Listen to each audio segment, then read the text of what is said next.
Hey Capricorn, welcome to my channel. My name is Stephanie and this is Luna Phoenix Tarot. And today I'm doing your October 2020 reading. It is a general reading, so it may not resonate with every Capricorn out there. And it's going to be for Capricorn, Sun, Moon, Rising, and Venus. I'm sorry it's taken me a while to get to the rest of the readings. I was hoping to have these done by last week, but you know, that's how things have been. So I do apologize. I'm going to try and jump into this and see what we have coming in for the rest of the month. I feel like I'm forgetting something. Oh, if you're new to my channel, welcome. Make sure to subscribe, like the video, share the video, leave a comment. If you're a returning subscriber, welcome back and thanks for being here. All right, Capricorn, I've tried to get this out now. I've done your guys' reading for like 4 or 5 times, and it just wasn't, I wasn't getting it. So it could be very well, it could be me. I have been a little overwhelmed in the past week and a half. But some of it might be the energy around you guys, because I was getting different messages every time that I tried the reading. So anyway, I'm going to get into it. The overall energy that we have is mending. This is, you know, just what it means, mending relationships. It could be business partnerships, friendships, family relationships, a romantic relationship, anything like that.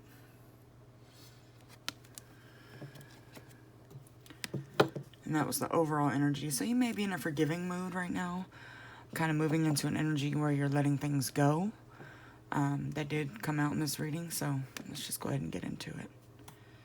So what came out first was the 5 of Swords. This is a lot of back and forth, fighting, arguing, but nobody really wins the argument. And then it was clarified by the World, which represents a new beginning, but with new beginnings also come endings. So what I'm getting from this is an end to the conflict, like a freedom, if you will. Then we had the 9 of Cups come out in reverse, which to me is someone who can be smug, someone who can be kind of cocky and arrogant. It can be an energy of not wanting to share something, whether it's financial, emotional, because upright, this card represents, you know, being proud of who you are and what you've accomplished in your growth. So in reverse, I would just take that as somebody who kind of takes that to the extreme, like I'm better than you type of thing. And it was clarified by the Hierophant in reverse. These are the only 2 cards that came out in reverse. The Hierophant is a spiritual teacher. This is someone who's wise and gifted and somebody who is knowledgeable, someone who teaches and guides. So this is somebody that you looked up to, who it's almost like, okay, like the spiritual gurus, the people that we see who are humbled and, sorry, my kid was screaming and I thought she was hurt. Anyway, who, you know, you get some fame and money and the demeanor changes. We've seen several examples of that. And you can see it in other ways too.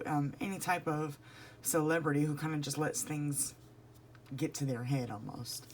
Sometimes they don't have to be a celebrity. I know several people in my personal life who are like that. I make an effort to try and stay humbled as best as I can, because it's easy to fall into that. So it's not a judgment on anybody who gets to that place, but I feel like this is the person that you've been having conflict with, and I feel like a lot of it is the basis of the conflict, because you can see a change in this person and you're not resonating with them anymore, and this is somebody that you looked up to.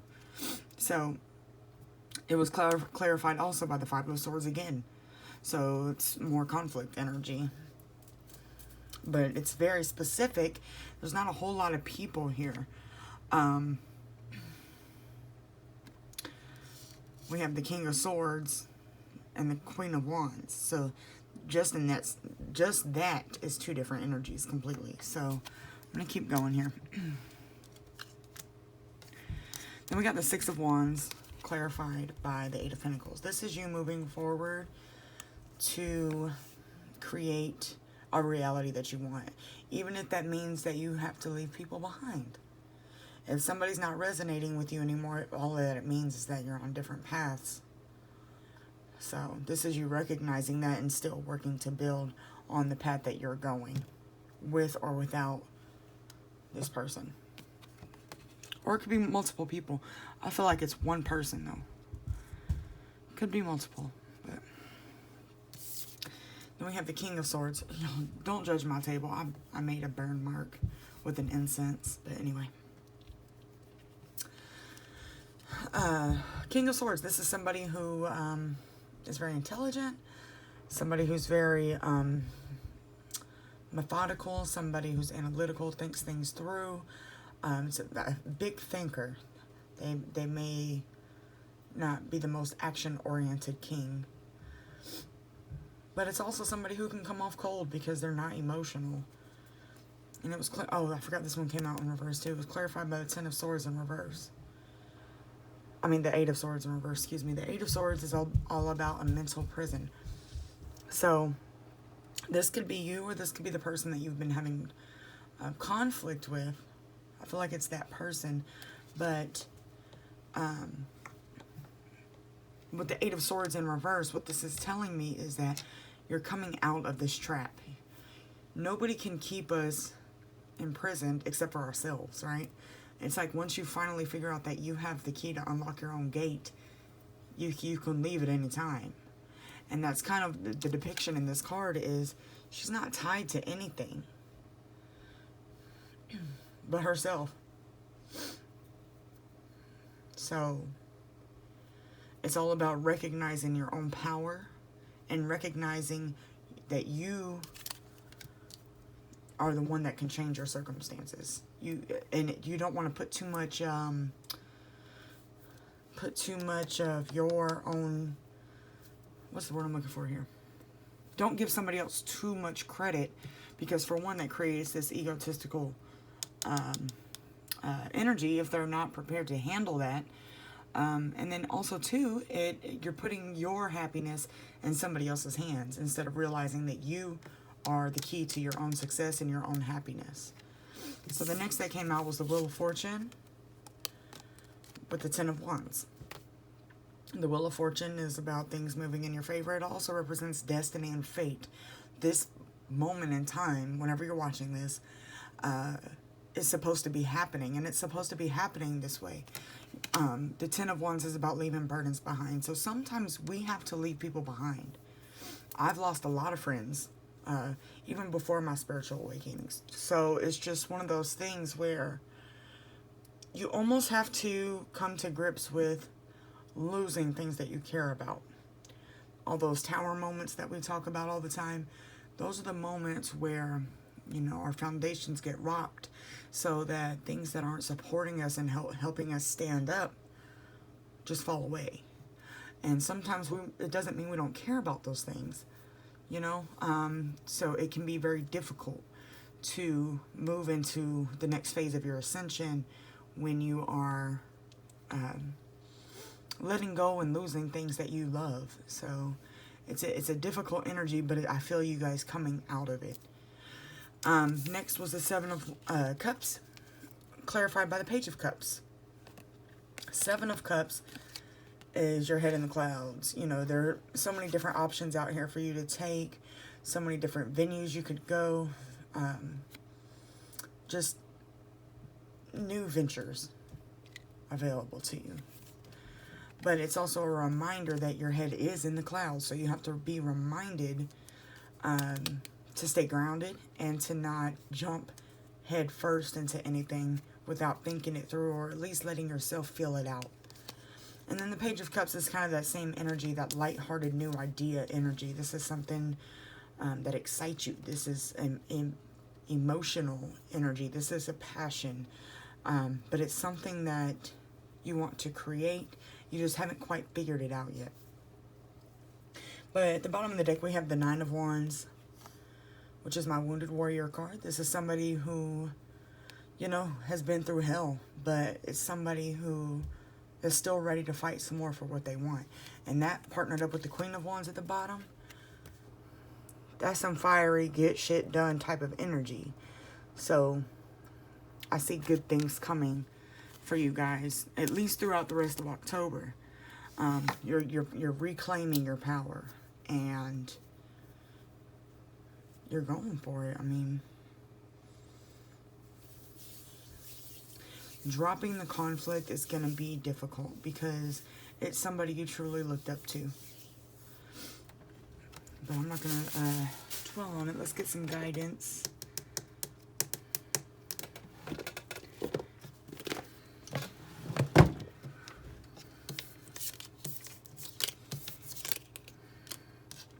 And it doesn't have to be a male. I feel like I need to say that.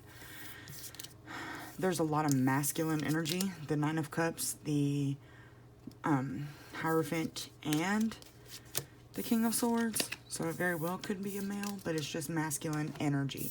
So it could also be a female who's just very masculine. Or it could be you.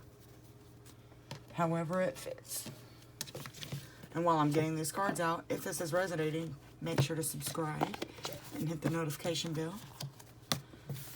Right, let's see. What guidance and advice do we have for Capricorn, October 2020? Sun, Moon, Rising, and Venus.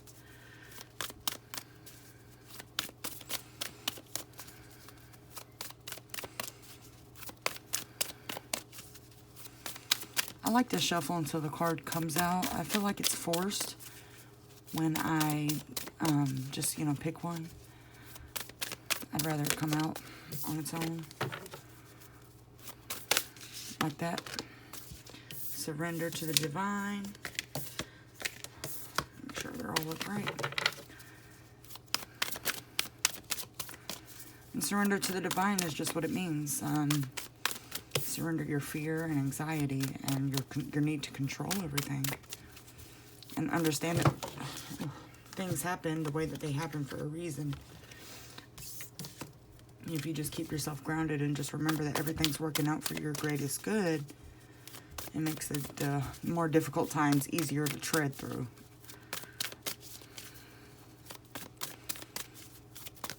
I'm just throwing cards everywhere. Can we get two? Believe in the impossible.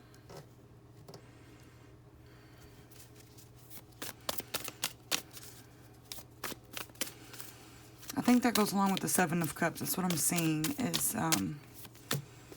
don't let your past hold you back. All right. What I'm saying with believing in the impossible is the Seven of Cups. So there's a time where we're obviously delusional, right? And we think something's going to happen that there's no way in hell it'll happen, right? But then there are times where we're manifesting. Oh, I didn't mean to hit the camera. When we're manifesting and when we're trying to create a reality that we want and it's attainable. So you have to, I think that's where our intuition kicks in, and that's where the surrender kicks in. So we have to be mindful of where we're setting our intentions. Is this attainable? Is this something that's good for me? And is it something I really want? When we are sort of in a delusional space, we may choose the toxic partner because it looks better. But is it what we really want?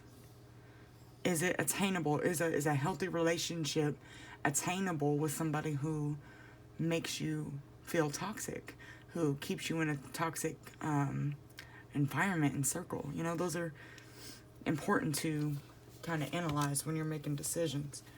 So surrender to the divine. I'm just going to see what this says.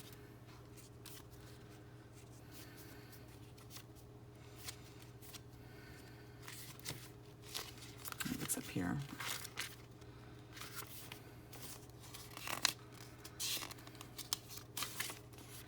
I'm the worst. I'm sorry, y'all. This is why I like to do the cards before the reading, because I can do all this beforehand and not, you know, drag it out. Where's the full moon card? Oh, there it is. Okay. A wish you made is about to come true. It's make or break time. There could be a sense of madness in the air. Breathe deep and stay calm. You may need to forgive someone to release negative energy. And it's time to let go of the past and move on. 2 things here. Forgiveness. I said that at the very beginning of the reading. Sometimes we have to forgive the person who's hurt us, not to justify what they've done.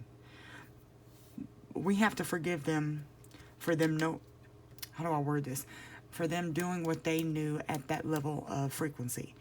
Some people simply don't know how to be good people, you know? It doesn't make them good people. Hopefully I'm making sense.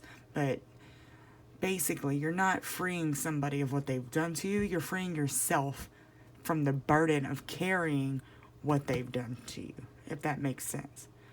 They'll have to deal with it when they do their own shadow work, you know? So, don't let your past hold you back came out as one of your other cards. So, pay attention to the lesson that you're learning here and apply it into any new scenarios that you've come into. And that just goes into what I was just saying about using your intuition and feeling situations out. Excuse me. All right, and then South Node.